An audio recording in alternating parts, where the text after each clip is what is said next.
A Canadian infantry division is fighting through an Italian town where every corner has been prepared to stop them by German paratroopers holding back the entire Allied advance.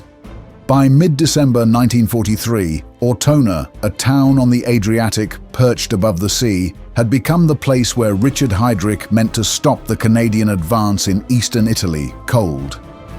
The streets were blocked with rubble. The squares were covered by machine guns, doors and windows had become traps. Tanks could move only where the Germans wanted them to move. A few yards of open ground were enough to bring a platoon to a halt. The Germans hadn't just fortified Ortona, they had turned it into a machine designed to take down anyone trying to move through it.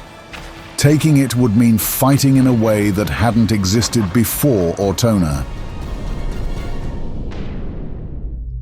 The British 8th Army was still pushing north, but rivers, winter roads, and stretched supply lines were draining speed from the offensive. As long as Ortona held, the line on the coast held with it.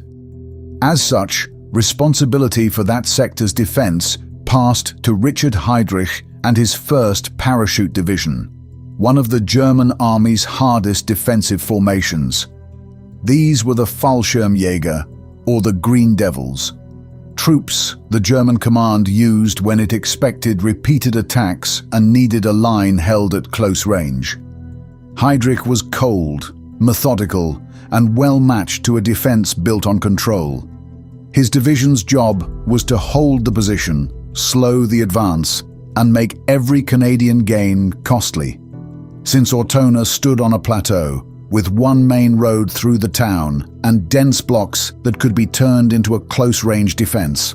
Moving toward that position was Major General Chris Vokes and the 1st Canadian Infantry Division.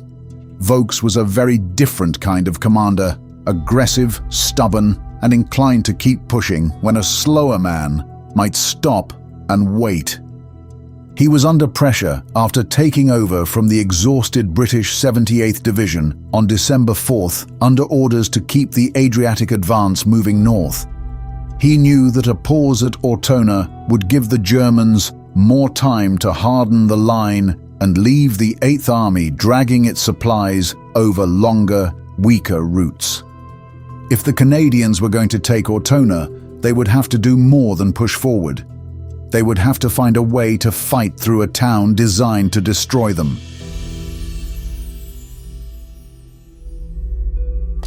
Vokes's first problem was the Moro River. German forces from the 90th Panzer Grenadier Division held the far bank around San Leonardo and Villa Rogati, with positions covering the likely crossing points. Rain had swollen the Moro. The banks were muddy and chewed up, and the far side offered wide-open fields of fire. The Canadians were exposed the moment they moved toward the river, before they could even start crossing. On the night of December 5th, Company A of the Hastings and Prince Edward Regiment tried to force the river without artillery behind them. As soon as they moved in, German machine guns, maybe 6 or 7 of them, opened together and filled the darkness with tracers. Then the flares went up, and the mortars came down. The crossing broke down and ended in retreat. Vokes needed men over the river quickly. The idea was for Canadian battalions to secure bridgeheads on the far side and hold them until engineers could bring armor and anti-tank guns over. Instead, as the units moved toward the crossing sites, they were met immediately by German machine gun fire, mortars, and artillery. Some Canadian units got across at night and started digging in under pressure. Others were pushed back or stuck in the open. The bridgeheads they did manage to hold were small and exposed. Vokes kept pushing. Bridgeheads were forced across the Moro. At Villa Rogati, Canadians held on under counterattack from infantry and Panzer IV tanks. At San Leonardo, engineers built crossings under fire so 17-pounder anti-tank guns could be dragged across by hand. Most vehicles that tried to move off the few usable routes often bogged down in mud or stalled in narrow approaches already covered by German guns. Each gain came slowly. Each position had to be taken and then defended immediately.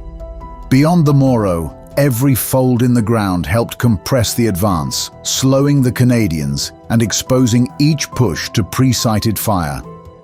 By the time the Canadians fought through that ground, the advance had shrunk to about 3 kilometers in 10 days.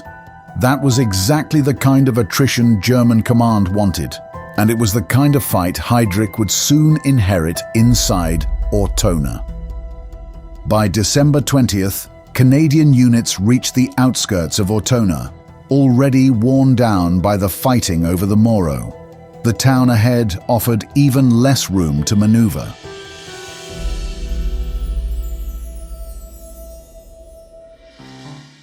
Inside Ortona, the Germans turned that lack of room into the core of their defense.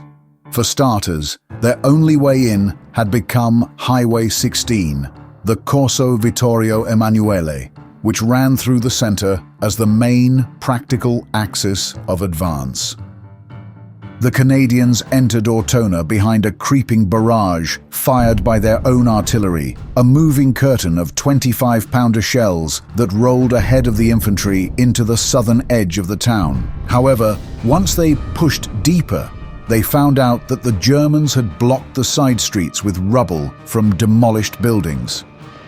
In some places, the debris was piled 10 to 15 feet high and laced with mines and booby traps, making those routes unusable. Sherman tanks could only move along a few exposed routes. In some sectors, the tanks advanced only about 200 yards before rubble and mines stopped them cold. Once the Canadians were funneled onto the main route, every advance led straight into the town's prepared target areas. They led them directly into Piazza Vittoria and farther into Piazza Municipale, where buildings overlooking the squares had German troops posted on different floors. Machine guns fired upon them from upper levels. At least 5 of them covered the municipal square alone. Even the town hall tower had been turned into a firing position. Vokes tried to smash through the trap with tanks. On December 22nd, Canadian armor rolled up the Corso with sirens on and guns firing, trying to shock its way farther into the town. For about 100 yards, they got no return fire. Then everything ground to a halt. A sheet of metal lying in the road looked like it might be covering a mine, and the lead tank stopped. Seconds later, a concealed 57mm anti-tank gun opened fire, and the whole push collapsed into another close-range fight. The streets themselves had become the weapon. Every push up the Corso invited fire from a defense already waiting for it. But even leaving the streets did not solve the problem. Inside the buildings, the fighting became just as controlled, only at a shorter range.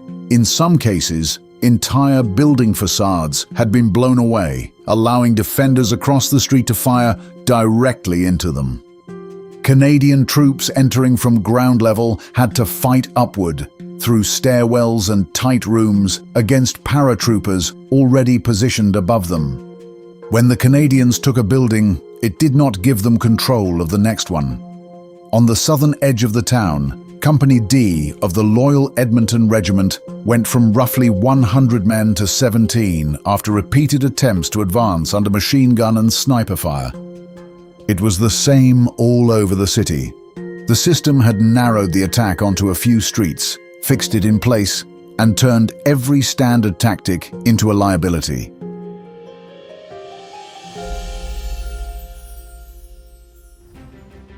The answer was to abandon the streets. If the Canadians were going to survive and keep advancing, they would have to cut their own way through the town. In the older northern section where many buildings shared walls, the Canadians found a solution in mouseholing. The basic idea was not entirely new. British doctrine already included a vertical technique that moved troops through connected upper floors. In Ortona, the Canadians turned that same logic sideways. They placed demolition charges against the shared walls between houses. The blast opened a hole large enough for a man to pass through. Grenades went in first, then the assault team followed, cleared the room, and moved onto the next wall. Instead of crossing open ground under fire from upper floors, the Canadians moved sideways through connected buildings. Instead of coming through doors that the Germans were covering, they came through the walls. In the denser northern blocks, the Canadians began breaching at upper levels and clearing downward. They also brought up 6-pounder and 17-pounder anti-tank guns, first using armor-piercing rounds to punch openings, then high-explosive shells to clear the rooms beyond. Tanks supported where space allowed, using 75mm guns to smash strongpoints and widen breaches. Once inside the buildings, the infantry fought with grenades and Sten guns. Each breach further isolated the German strongpoints and slowly broke the defensive system built around the streets. The attack wasn't coming in where the Germans thought it would.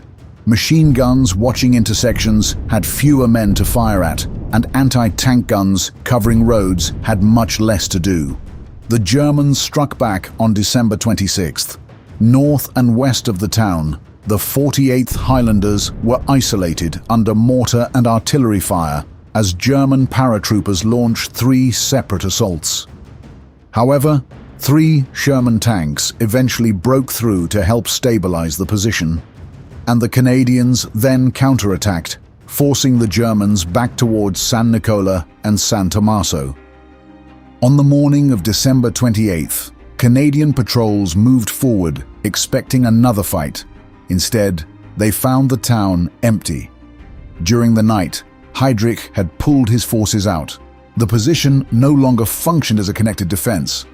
By morning, Ortona was in Canadian hands. The 1st Canadian Infantry Division suffered 2,339 casualties in December, including 502 lost lives.